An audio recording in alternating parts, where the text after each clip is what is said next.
ఐటీలో ఎంట్రీ కావాలా? Trainee software engineer గా అజా కోడింగ్ ట్యూటర్ లో 2 వీక్స్ ట్రయల్ పీరియడ్ లో వెంటనే చేరండి. నమస్తే, వెల్కమ్ టు సుమన్ టీవీ. కాకినాడలోని ఘాటీ సెంటర్ లో ఉన్న జిఎంసి బాలయోగి ప్రాథమిక పాఠశాలలో లైంగిక వేధింపులకు సంబంధించి ఒక ఉపాధ్యాయుడు పిల్లల్ని లైంగికంగా వేధిస్తున్నాడంటూ కూడా ఒక వార్త అయితే ప్రస్తుతానికి హైలైట్ అవుతోంది. ఎలా అంటే పిల్లలందరూ కలిసి ఆయన పిల్లల్ని లైంగికంగా వేధిస్తున్నాడని చెబుతున్నప్పటికీ స్కూల్ యాజమాన్యం మాత్రం స్కూల్లో తోటి టీచర్లంతా కూడా ఆయన అలాంటి వాడు కాదు, పాత స్కూల్లోనే కాదు ఈ స్కూల్లో కూడా ఆయన మీద అలాంటి రికార్డ్స్ ఏమీ లేవంటూ కూడా చెప్తున్నారు. అయితే ఇందులో ఏది నిజంగా లైంగికంగా ఆరోపణలు ఎదుర్కొంటున్నారు, అవి నిజమేనా?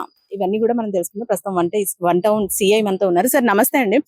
స్కూల్ ఆయనతో పనిచేస్తున్న టీచర్స్ ఏమో ఆయన అసలు ఆ టైప్ కాదు, అలా సెక్షువల్ గా ఎవరిని హెరాస్ చేయడు అని క్లియర్ గా చెప్తున్నారు. అలాగే పాత స్కూల్లో కూడా ఆయన మీద ఎలాంటి కంప్లైంట్స్ లేవు, ఇవి కావాలని చేస్తున్న ఆరోపణలే అని ఆయనతో పాటు ఆయనతో పనిచేస్తున్న టీచర్లు కూడా చెబుతున్నారు. మరి పిల్లలు ఏం చెబుతున్నారు సార్? అసలు ఈ కంప్లైంట్ మీకు ఏ విధంగా వచ్చింది? అందరికీ నమస్కారం అండి.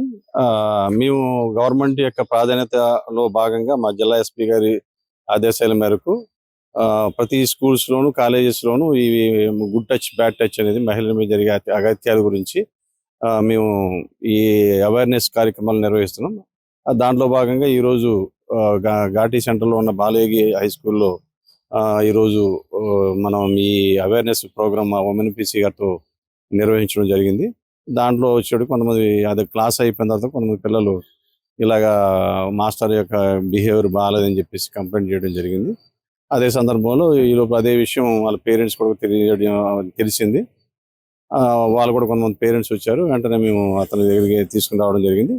ఇంకా దర్యాప్తు జరుగుతుంది, పూర్తి వివరాలు మీకు తెలియజేస్తాం. సరే, ఆయన్ని విపరీతంగా కొట్టడం కూడా జరిగింది. ఇంటి వద్ద నుంచి ఆయన్ని కొట్టుకుంటూ స్కూల్ కి తీసుకువచ్చారని కూడా చెబుతున్నారు. అలాగే కంటికి చాలా పెద్ద ఇంజురీ జరిగిందంటూ కూడా చెబుతున్నారు. ఇలా ఇంకా నిజ నిర్ధారణ ఏది జరగకుండానే అలా మ్యాన్ హ్యాండ్లింగ్ చేయడం ఎంతవరకు కరెక్ట్ అంటారు? ఆయన ఆల్రెడీ షుగర్ పేషెంట్, రీసెంట్ గా ఆయనకి హార్ట్ ఆపరేషన్ అయ్యి 3 స్టంట్లు వేశారు. ఇప్పుడు కంటికి వాళ్ళు కొట్టిన దెబ్బల వల్ల కంటికి గాయమైంది అని చెబుతున్నారు కదా, అసలు ఇది ఎంతవరకు కరెక్ట్ అంటారు? మరి కొట్టడం అంటే ఏం లేదమ్మా, వాళ్ళ పేరెంట్స్ అందరూ ఆల్రెడీ వచ్చారు. కొంచెం ఎంతమంత అగ్రెసివ్ ఉంటుంది కాబట్టి మీ వెంటనే నేను అక్కడే సీన్ లో ఉన్నాను.